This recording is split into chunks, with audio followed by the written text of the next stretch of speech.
Terima kasih kami sampaikan kepada Ketua MPR RI. Palu sidang telah kami terima dan sidang kami lanjutkan. Assalamualaikum warahmatullahi wabarakatuh. Salam damai sejahtera untuk kita semua.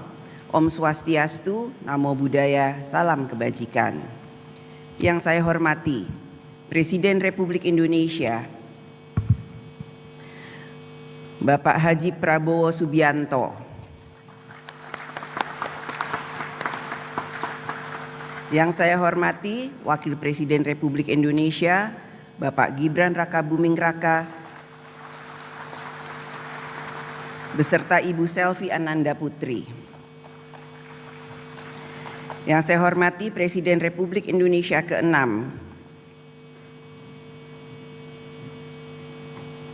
Bapak Profesor Dr. Honoris Causa Haji Susilo Bambang Yudhoyono MA. Yang saya hormati Presiden Republik Indonesia ke-7 Bapak Insinyur Haji Joko Widodo. Yang saya hormati Wakil Presiden Republik Indonesia ke-6 Bapak Jenderal TNI Purnawirawan Tri Sutrisno. Yang saya hormati Wakil Presiden Republik Indonesia ke-10 dan ke-12 Bapak Dr. Andes Haji Muhammad Yusuf Kalla. Yang saya hormati Wakil Presiden Republik Indonesia ke-11 Bapak Profesor Dr. Haji Budiono BSc MEC. Yang saya hormati Wakil Presiden Republik Indonesia ke-13 Bapak Profesor Dr. Honoris Causa Kiai Haji Ma'ruf Amin. Yang saya hormati Ibu Dr. Honoris Causa Dr. Randa Hajah Sinta Nuria Abdurrahman Wahid M.Hum. Yang saya hormati Ibu Hajah Soraya Hamzahas. Yang saya hormati Ketua Majelis Permusyawaratan Rakyat Republik Indonesia Bapak Ahmad Muzani dan para Wakil Ketua MPR RI. Yang saya hormati Ketua Dewan Perwakilan Daerah Republik Indonesia Bapak Sultan Bahtiar Najamuddin dan para Wakil Ketua DPD RI. Ketua Badan Pemeriksa Keuangan Republik Indonesia Ibu Dr. Insinyur Ismayatun CSFA CFRA dan Wakil Ketua BPK RI. Ketua Mahkamah Agung Republik Indonesia Bapak Profesor Dr. Haji Sunarto. Ketua Mahkamah Konstitusi Republik Indonesia Bapak Dr. Suhartoyo SH.MH. Ketua Komisi Yudisial Republik Indonesia Bapak Profesor Amzulian Rifai SH.LMM PhD. Para Wakil Ketua Dewan Perwakilan Rakyat Republik Indonesia. Dan yang saya hormati para Ketua Umum Partai Politik yang saya sayangi dan saya cintai, Ketua Umum Partai Demokrasi Indonesia Perjuangan Ibu Profesor Dr. Honoris Causa Haja Megawati Soekarno Putri atau yang saat ini diwakili saya keberadaannya.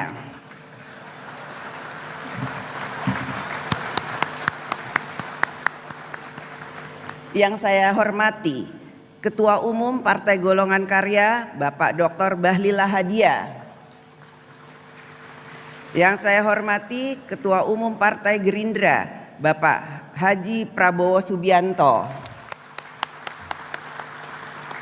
Yang saya hormati Ketua Umum Partai Nasional Demokrat Bapak Dr. Honoris Causa Dr. Andes Haji Surya Dharma Paloh. Yang saya hormati Ketua Umum Partai Kebangkitan Bangsa Bapak Dr. Honoris Causa Dr. Andes Haji Abdul Muhaimin Iskandar MSI. Yang saya hormati Presiden Partai Keadilan Sejahtera Bapak Dr. Haji Al-Muzamil Yusuf MSI. Yang saya hormati Ketua Umum Partai Amanat Nasional Bapak Dr. Honoris Causa Haji Zulkifli Hasan SEME. Yang saya hormati Ketua Umum Partai Demokrat Bapak Haji Agus Harimurti Yudhoyono MSc MPA MA. para anggota MPR RI, DPR RI, dan DPD RI yang mulia, para duta besar negara sahabat. Pada kesempatan ini hadir pula para ketua parlemen negara ASEAN. Yang pertama, His Excellency Tan Sri Dato Dr. Johari Abdul, President of AIPA, Speaker of the House of Representatives Malaysia. Yang kedua, Her Excellency Maria Fernanda Lei, Speaker of National Parliament Democratic Republic of Timor-Leste. Yang ketiga, His Excellency Shah Kiang Peng, Speaker of Parliament Republic of Singapore.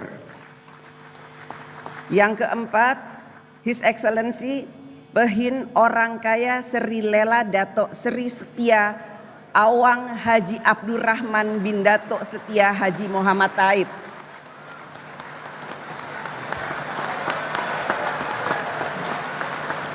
Speaker of Legislative Council Brunei Darussalam.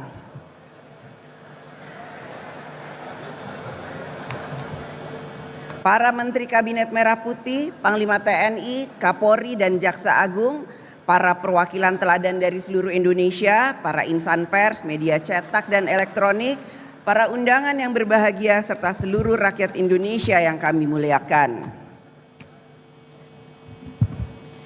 Saudara-saudara sebangsa dan setanah air yang saya hormati dan saya cintai, hari ini kita berkumpul dengan semangat kebangsaan yang tinggi.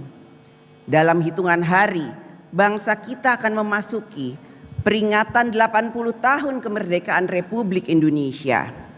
80 tahun kita berdiri sebagai satu bangsa, satu tanah air yang dipersatukan oleh bahasa persatuan, bahasa Indonesia. Lebih dari itu, persatuan kita tegak karena kita memiliki Pancasila yang mempersatukan segala perbedaan suku, agama, dan budaya. Pancasila bukan hanya sekedar nilai, melainkan jiwa kehidupan berbangsa dan bernegara. Namun, mempertahankan Indonesia sebagai negara yang besar, berdaulat, dan kaya sumber daya bukanlah tugas yang ringan. Amanah sejarah ini menuntut hadirnya kekuatan nasional sejati, kekuatan yang mampu menjaga kedaulatan, membangun kemandirian, dan merawat kebudayaan sebagai jati diri bangsa. Kekuatan itu tidak lahir dari senjata atau kekayaan semata, melainkan dari kehendak rakyat untuk bersama-sama menjadi Indonesia. Kehendak yang hidup dalam semangat gotong royong, tumbuh dari rasa saling percaya dan mengakar dalam jiwa kolektif kita. Seperti pepatah dalam kearifan Jawa, mangan ora mangan sing penting ngumpul, yang berarti mengutamakan kebersamaan daripada mengejar kepentingan masing-masing. Inilah jiwa sosial yang membedakan kita dari bangsa lain. Kebersamaan itu kemudian diperkuat dalam konstitusi dan dijelmakan sebagai prinsip dasar negara kita, kedaulatan rakyat. Rakyat berdaulat atas kekuasaan negara, rakyat berdaulat atas sumber daya alam, rakyat berdaulat atas budaya bangsa. Inilah panggilan sejarah kita hari ini, menegakkan keadilan rakyat sebagai fondasi kekuatan nasional, agar setiap kebijakan, setiap langkah, dan setiap keputusan negara benar-benar berpulang pada kehendak rakyat. Hadirin sidang yang saya hormati dan muliakan, demokrasi kita berakar kokoh pada sila keempat Pancasila, kerakyatan yang dipimpin oleh hikmat kebijaksanaan dalam permusyawaratan perwakilan. Demokrasi kita adalah demokrasi yang berjiwa gotong royong, mengedepankan kepentingan bersama di atas kepentingan pribadi atau golongan.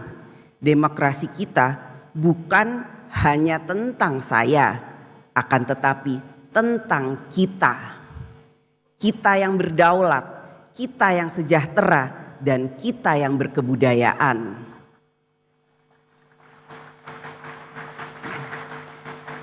Demokrasi Pancasila menempatkan musyawarah sebagai proses utama dan hikmat kebijaksanaan sebagai sumber pikiran dan nurani dalam setiap pengambilan keputusan, sehingga membawa kebaikan bagi seluruh rakyat dan tidak meninggalkan siapapun di belakang.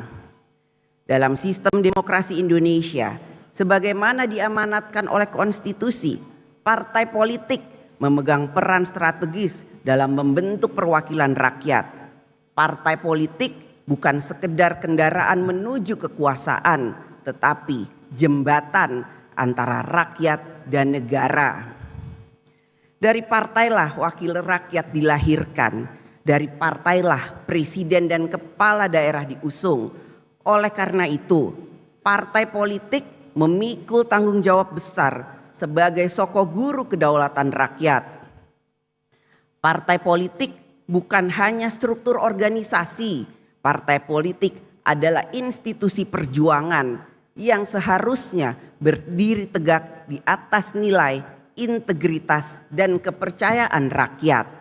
Sebab partai tanpa nilai perjuangan akan membawa kekuasaan kehilangan arah dan makna bagi rakyat. Karena peran strategis itulah, partai politik tidak boleh berhenti membenahi diri. Partai harus menjadi tempat lahirnya para pemimpin yang bukan hanya pandai berbicara, tetapi juga mampu berpihak, bekerja, dan berani mengambil risiko demi kepentingan rakyat.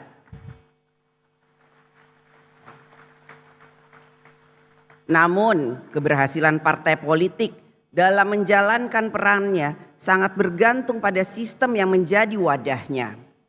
Sebaik apapun visi dan integritas partai, jika sistem politik, khususnya sistem pemilu, tidak mendukung terwujudnya kedaulatan rakyat secara nyata, maka suara rakyat berisiko terdistorsi.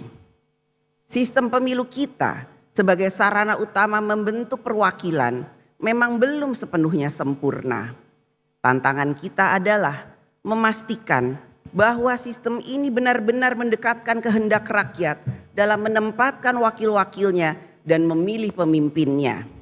Saat ini, demokrasi dalam pemilu kita selain ditentukan oleh garis tangan, juga sering dipengaruhi oleh campur tangan dan buah tangan.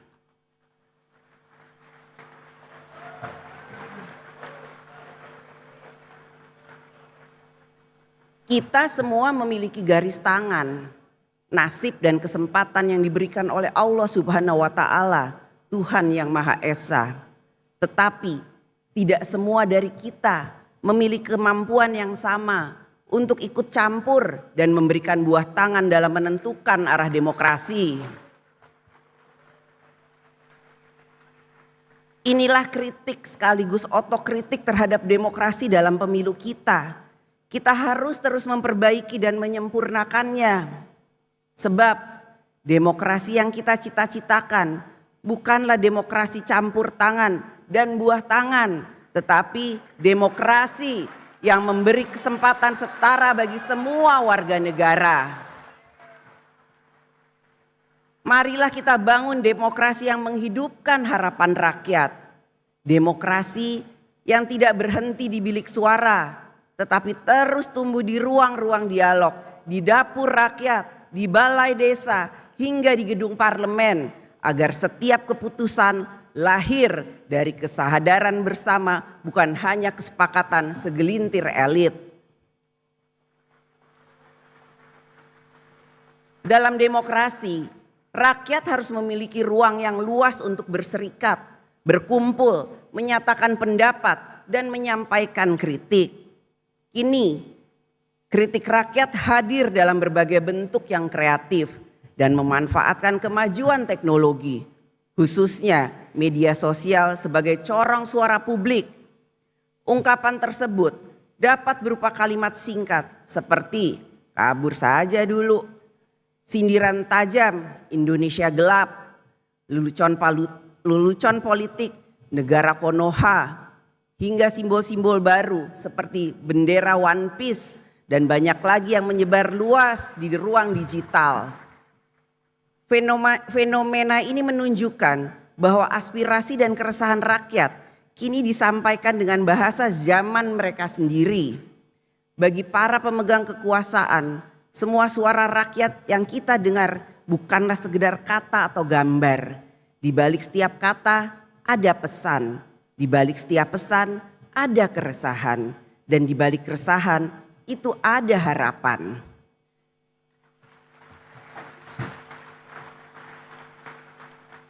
Karena itu, yang dituntut dari kita semua adalah kebijaksanaan. Kebijaksanaan untuk tidak hanya mendengar, tetapi juga memahami. Kebijaksanaan untuk tidak hanya menanggapi, tetapi merespon dengan hati yang jernih dan pikiran yang terbuka. Kita semua berharap apapun bentuk dan isi kritik yang disampaikan rakyat tidak boleh menjadi bara yang membakar persaudaraan Indonesia. Kritik tidak boleh menjadi api yang memecah belah bangsa. Sebaliknya, kritik pun harus menjadi cahaya yang menerangi jalan kita bersama. Kritik dapat keras dalam substansi dan menentang keras kebijakan. Akan tetapi, kritik bukan alat untuk memicu kekerasan, kebencian, menghancurkan etika dan moral masyarakat, apalagi menghancurkan kemanusiaan. Gunakanlah ruang kritik itu sebagai sarana untuk menyadarkan penguasa, memperbaiki kebijakan, menuntut tanggung jawab, dan mendorong kemajuan bagi seluruh anak bangsa. Hadirin sidang yang saya hormati dan muliakan, kekuasaan eksekutif, legislatif, dan yudikatif harus dibagi. Bukan untuk saling melemahkan, melainkan untuk memastikan tidak ada satupun kekuasaan pun yang berdiri di atas yang lain. Dalam konteks Indonesia, sebagaimana diatur dalam Undang-Undang Dasar Negara Republik Indonesia tahun 1945, pembagian kekuasaan antara pemerintah, DPR, DPD, MPR, MA, dan MK bukanlah sekedar pemisahan kekuasaan, akan tetapi kekuatan terpadu atau united power dalam mencapai tujuan bernegara. Kekuasaan eksekutif, legislatif, dan yudikatif bukanlah tiga kutub yang saling berseberangan, melainkan tiga pilar dari satu bangunan yang sama, yaitu bangunan kedaulatan rakyat. Seperti sebuah orkestra konstitusional, meskipun kadang-kadang nadanya sumbang, semua komponen harus tetap menyanyikan satu lagu yang sama, yaitu Indonesia Raya. DPR RI bertindak sebagai penjaga nurani rakyat dan penjaga konstitusi, memastikan kekuasaan tetap setia pada rakyat, taat pada jalur konstitusi, dan demokrasi berjalan dengan hikmat kebijaksanaan. DPD RI menjadi penyambung aspirasi daerah di tingkat nasional, menghimpun, menyalurkan, dan mengartikulasikan aspirasi masyarakat daerah dalam kerangka Negara Kesatuan Republik Indonesia. Mahkamah Agung dan Mahkamah Konstitusi merupakan penjaga supremasi hukum sekaligus bagian dari sistem demokrasi yang beradab yang menjalankan kewenangannya secara konsisten tanpa melampaui batas wewenang yang telah diatur konstitusi. Oleh karena itu, DPR RI dalam menjalankan fungsi legislasi, pengawasan, dan anggaran bukanlah bertujuan untuk melemahkan pemerintah. Sebaliknya, fungsi-fungsi itu dijalankan untuk memastikan bahwa setiap kebijakan pemerintah berpihak pada rakyat serta selaras dengan konstitusi. DPR RI dan pemerintah adalah mitra konstitusional dalam menjalankan amanat Undang-Undang Dasar Negara Republik Indonesia 1945 dan seluruh peraturan perundang-undangan yang menjadi pedoman kehidupan berbangsa dan bernegara.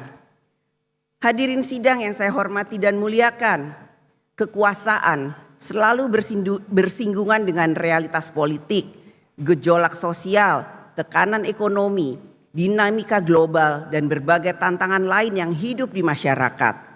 Karena itu, kekuasaan bukan sekedar urusan organisasi atau kewenangan. Kekuasaan adalah soal bagaimana kekuasaan dijalankan dengan nilai, dengan etika, dan dengan tanggung jawab nyata kepada rakyat. Kekuasaan adalah alat, bukan tujuan. Alat untuk menghapus kemiskinan, memajukan keterbelakangan, dan memberi kepastian hidup yang lebih layak bagi seluruh rakyat Indonesia. Dengan segala sumber daya yang dimiliki, mulai dari birokrasi, anggaran, sumber daya alam, hingga kewenangan, rakyat menaruh harapan besar bahwa negara akan selalu hadir secara nyata. Hadir bukan hanya di baliho, bukan hanya di pidato, tetapi hadir di sawah, di sekolah, di rumah sakit, dan di kampung-kampung yang menanti keadilan sosial. Inilah mandat utama bagi kita semua, para pemegang amanat kekuasaan, baik eksekutif, legislatif maupun yudikatif, yaitu menghadirkan kebijakan negara yang benar-benar melayani dan menyejahterakan rakyat. Bagi rakyat yang membutuhkan kehadiran negara dalam menyelesaikan persoalan hidupnya, menunggu 1 hari saja terasa sangat lama. Tetapi bagi kita, para pemangku kekuasaan di DPR RI dan di pemerintah, membahas dan mencari solusi atas persoalan rakyat seringkali berlangsung berhari-hari, berbulan-bulan, bahkan bertahun-tahun. Akibatnya rakyat harus menunggu. Jangan biarkan rakyat menunggu. Negara harus hadir secepat mungkin dalam menyelesaikan urusan rakyat. Pada kesempatan yang baik ini, izinkan kami DPR RI menyampaikan apresiasi setinggi-tingginya atas inisiatif Presiden Prabowo Subianto yang dalam waktu singkat telah menyelesaikan atau merespon cepat sejumlah persoalan strategis dan menyentuh langsung kepentingan rakyat. Di antaranya, pencabutan izin tambang di kawasan Geopark Raja Ampat,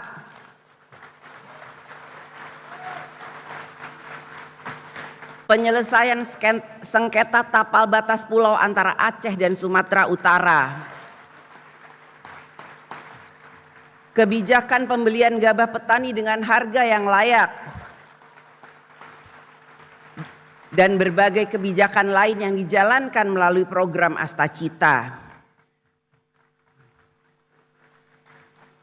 Respon cepat ini patut diapresiasi karena mencerminkan keberpihakan pemerintah pada kepentingan rakyat.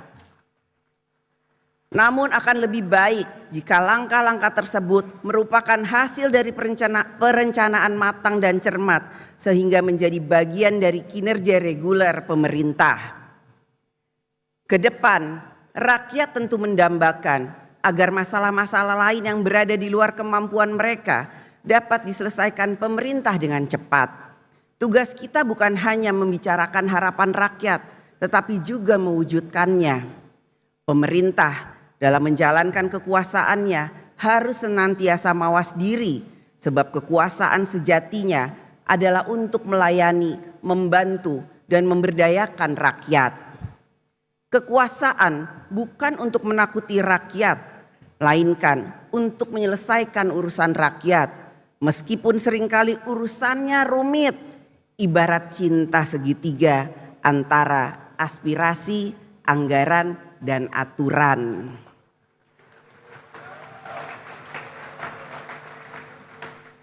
Namun, serumit-rumitnya cinta segitiga itu selalu ada saja jalan untuk menemukan solusi yang terbaik bagi bangsa dan negara.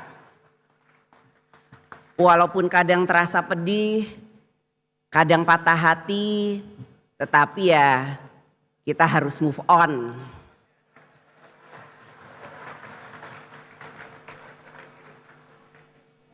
Hadirin sidang yang saya hormati dan muliakan.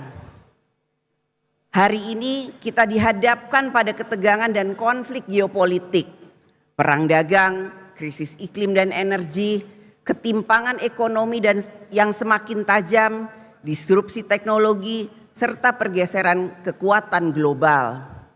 Indonesia, seperti banyak negara lainnya, berada di dalam pusaran global tersebut. Karena itu, kita harus memiliki pijakan yang kokoh dan arah yang jelas dalam memenangkan kepentingan bangsa dan negara. Kita memerlukan pondasi kedaulatan, kemandirian dan kebangsaan agar kita mampu berdiri tegak di tengah perubahan dunia tanpa kehilangan cita-cita dan jati diri bangsa.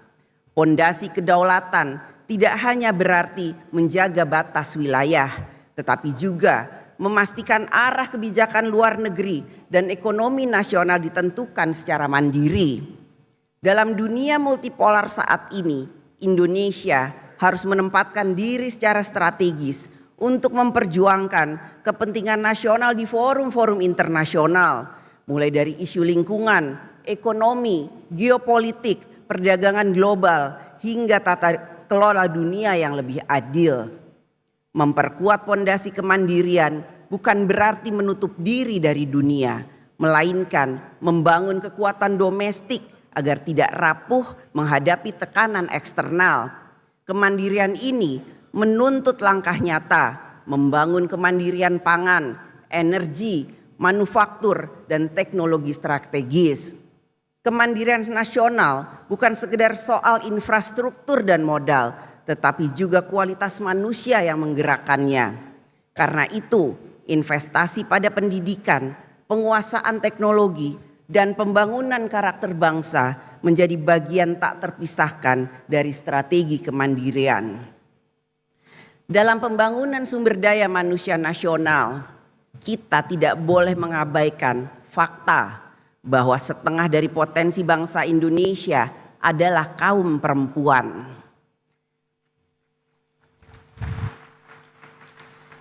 Data Badan Pusat Statistik atau BPS tahun 2024 menunjukkan 49% penduduk Indonesia adalah perempuan. Dalam era pembangunan inklusif, keberadaan dan kontribusi perempuan harus ditempatkan bukan hanya dalam kerangka hak azazi manusia, tetapi juga sebagai prasyarat keberhasilan pembangunan nasional. Hakikat pembangunan adalah membebaskan manusia dari belenggu ketidakadilan, kemiskinan, dan ketertinggalan. Karena itu, laki-laki dan perempuan harus sama-sama terbebas dari belenggu tersebut dan sama-sama meraih kesejahteraan. Bukan hanya laki-laki saja atau perempuan saja, tetapi laki-laki dan perempuan yang harus sejahtera. Saat ini, keterwakilan perempuan di DPR RI periode tahun 2024 sampai 2029 mencapai rekor tertinggi sepanjang sejarah,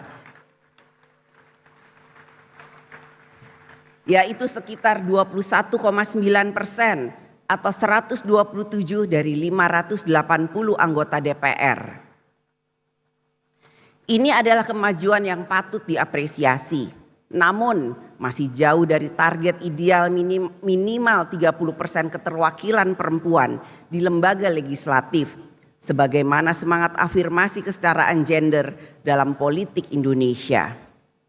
Suara perempuan adalah nada asli yang ikut membentuk simfoni kehidupan bangsa. Tanpa nada itu, melodi peradaban akan kehilangan harmoni, hanya seperti denting yang tak pernah menjadi lagu.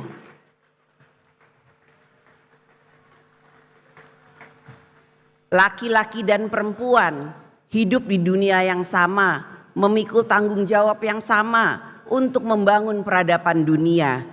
Seperti syair lagu yang pernah sangat populer. Imagine all the people sharing all the world.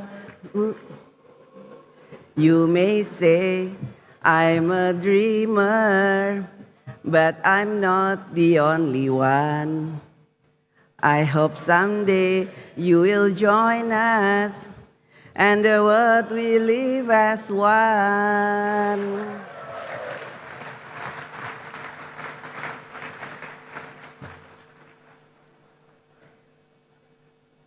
Begitulah seharusnya kita membayangkan tempat di mana perempuan dan laki-laki berbagi ruang, berbagi kuasa, dan berbagi tanggung jawab untuk kemajuan bersama. Perempuan juga berhak menduduki jabatan publik dan negara di semua tingkatannya.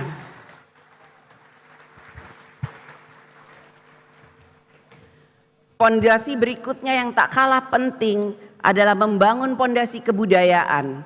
Kebudayaan bukan sekedar menjaga warisan masa lalu, melainkan juga sebagai upaya memperkuat jiwa kolektif yang menyatukan dan memberi arah moral bagi bangsa kita. Di tengah derasnya arus globalisasi nilai dan budaya asing, identitas bangsa kita tidak boleh luntur. Nilai-nilai luhur Pancasila, semangat gotong royong, serta Bhinneka Tunggal Ika adalah modal sosial terbesar yang kita miliki. Kita juga menghadapi tantangan terbesar yang berasal dari dalam diri kita yang harus kita taklukkan demi membangun kekuatan nasional yang kokoh dan berkelanjutan. Seperti yang pernah diingatkan oleh Bung Karno, perjuanganku lebih mudah karena melawan penjajah, tapi perjuanganmu akan lebih sulit karena melawan bangsamu sendiri. Di satu sisi, rakyat kita dengan segala keterbatasannya memiliki etos kerja yang luar biasa. Petani, nelayan, buruh, guru, ojek online, TNI, Polri, ASN, tenaga kesehatan di pelosok-pelosok negeri, mereka semua bekerja keras tanpa kenal lelah. Namun di sisi lain, kita menghadapi kenyataan pahit.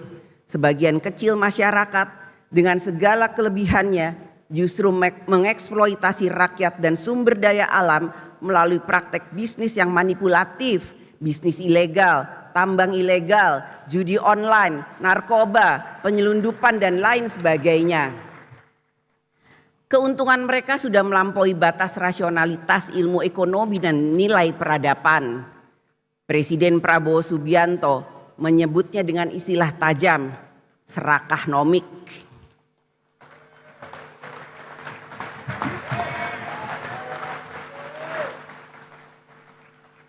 Sebuah perilaku serakah yang merusak sendi-sendi kehidupan berbangsa dan bernegara. Ini adalah persoalan serius yang harus kita hadapi bersama. Menghadapi tantangan ini, kita membutuhkan pendekatan yang komprehensif, meliputi politik, ekonomi, hukum, budaya, dan komitmen bersama seluruh elemen bangsa. Kita perlu menjalankan transformasi ekonomi dan keadilan sosial yang nyata, penegakan hukum yang tegas dan tidak pandang bulu, serta kerja kolektif dalam mewujudkan transformasi nasional. Dengan kebersamaan dan tekad bulat, kita yakin bahwa kita mampu memperkuat pondasi nasional yang akan menjadi kekuatan demi mewujudkan Indonesia yang adil, maju, dan berdaulat. Saudara-saudaraku sebangsa dan setanah air, tahun 2045 akan menjadi tonggak bersejarah saat Indonesia merayakan 100 tahun kemerdekaan. Perayaan ini bukan sekedar momentum ulang tahun, tetapi juga menjadi titik awal dari Indonesia emas, sebuah era kejayaan dan kemajuan bangsa yang kita impikan bersama. Pada tahun 2045, jumlah penduduk Indonesia diperkirakan mencapai 324 juta jiwa, menjadikan kita negara dengan populasi terbesar ke-6 di dunia. Lebih dari itu, sekitar 70% penduduk berada pada usia produktif. Ini adalah peluang besar yang harus kita manfaatkan secara optimal. Kita memiliki 20 tahun untuk menuju tahun 2045.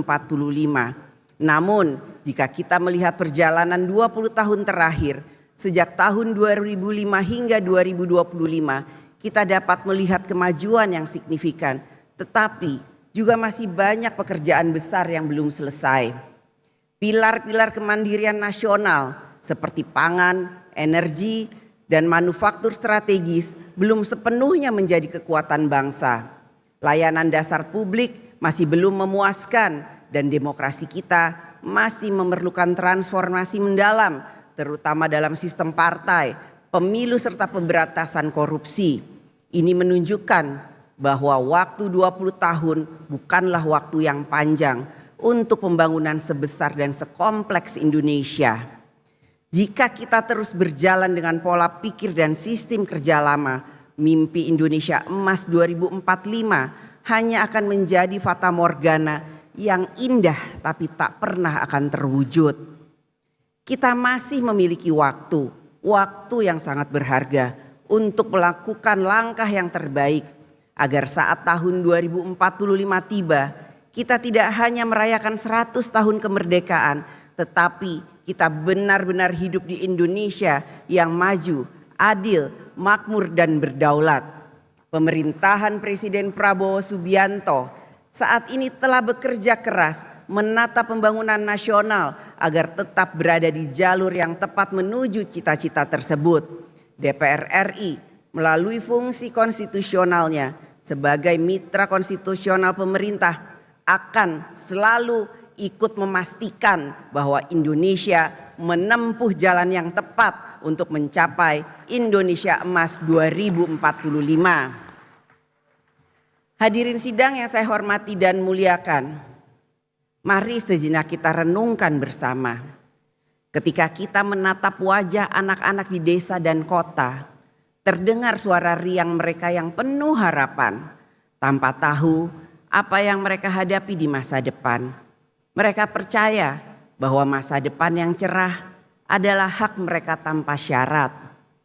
Kepercayaan inilah yang menjadi amanah terbesar bagi kita semua, panggilan anak cucu kita, agar kita mewariskan negeri ini dalam keadaan yang lebih baik daripada yang kita terima.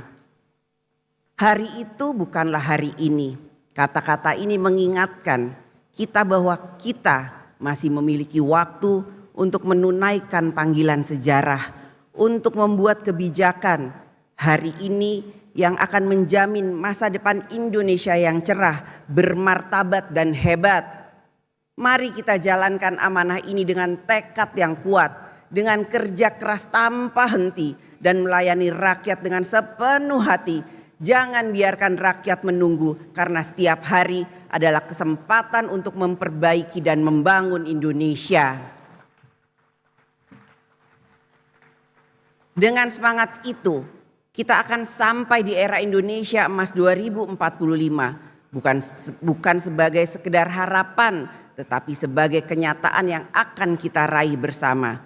Hari itu bukanlah hari ini. Kita masih memiliki kesempatan untuk menciptakan masa depan Indonesia yang lebih baik. Indonesia Emas bukanlah mimpi semu, melainkan janji luhur yang kita perjuangkan bersama. Dirgahayu ke-80 Republik Indonesia, Indonesia tanah pusaka, pusaka kita semuanya. Marilah kita mendoa untuk Indonesia bahagia. Merdeka! Merdeka! Merdeka!